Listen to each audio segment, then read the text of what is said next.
आंदोलनरत है। मैं जंतर मंतर पे खड़ा हूँ। मेरा सपना था कि आप लोग एक दिन सत्ता में आओ, आप लोग आ गए, लेकिन इसके लिए तो हमने सपना नहीं देखा था। इसके लिए तो हमने अनगिनत झूठा मुकदमे सहन नहीं किए, इसलिए हमने अपनी बर्बादी नहीं सहन की। हम भी पाकिस्तान से आए थे देश विभाजन के समय। मेरे पूर्वजों को 5 किले ज़मीन मिली थी गुड़गांव में, उन्होंने नहीं ली, उनके सारे भाई गदर में मारे गए थे। मैं नहीं चाहता कि और किसी घर में ऐसा गदर हो।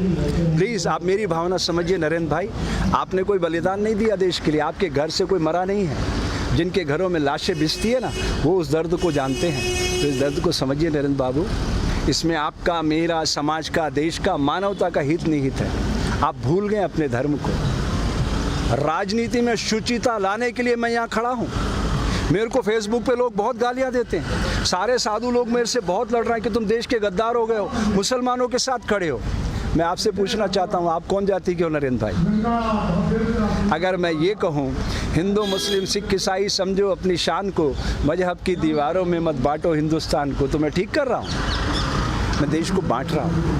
आप समझ रहे हो मेरी बात नरेंद्र बाबू? समझ रहे हो ना? ना मैं हिंदू बनूँ ना तुम मुसलमान बनो, मैं भी इंसान बनूँ तुम भी इंसान बनो। यही सपना लेके आए थे ना आप, उस सपने को आकार दो ना। अभी कुछ नहीं बिगड़ा, 2024 में चुनाव है, 48 घंटे में रोज नाम तो बंद हो जाता है। पुलिस आपकी है, ये सारा देश आपका, सारा देश आपसे प्यार करता है। क्यों नफरत के बीज बो रहे हो आप?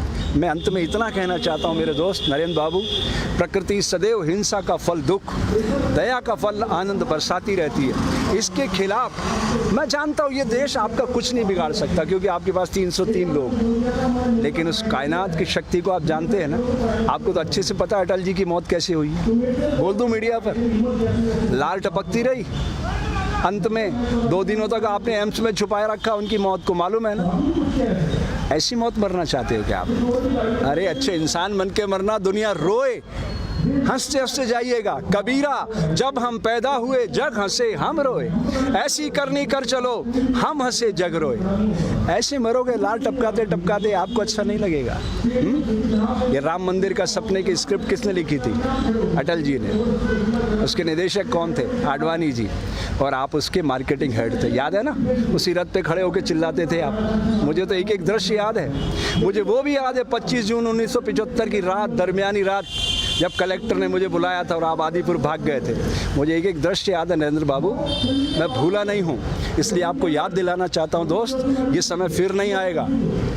जिन्हें शक हो वो करे और खुदाओं की तलाश, हम तो इंसान को दुनिया का खुदा कहते हैं। मिटा दे अपनी हस्ती को अगर कुछ मर्तबा चाहे, कि दाना खाक में मिलकर गुले गुलजार होता है। तुम गलत दिशा में जा रहे हो नरेंद्र, कल पछताओगे।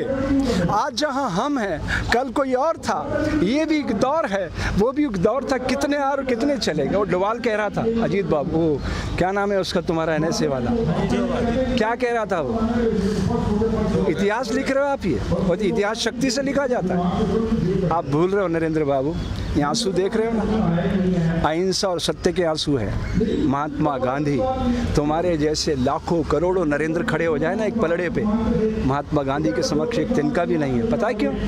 अहिंसा और सत्य को उन्होंने अपने जीवन में उतार लिया था। कितना भी अपमान किया, वो बैरिस्टर थे। तुम कितने पढ़े लिखे हो तुम्हें अच्छी तरह से पता है। वो बैरिस्टर थे, सारे कपड़े उतार कर तन पे लंगोटी लगाई और निकल पड़े देश के लिए। आज अगर इस तरह दंगे हो रहे होते ना, तो मैदान में आ जाते और खड़े हो जाते सामने। वो एक शख्स था जो भारत में खड़ा होकर मुसलमानों की पैरवी कर सकता था और पाकिस्तान में खड़ा होकर हिंदुओं की पैरवी कर सकता, इसलिए महात्मा गांधी कहलाया।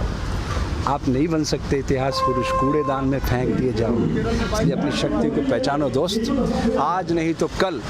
इस समय आपका इंतज़ार कर रहा है, अभी भी आत्मावलोकन का समय है। जय हिंद, जय भारत।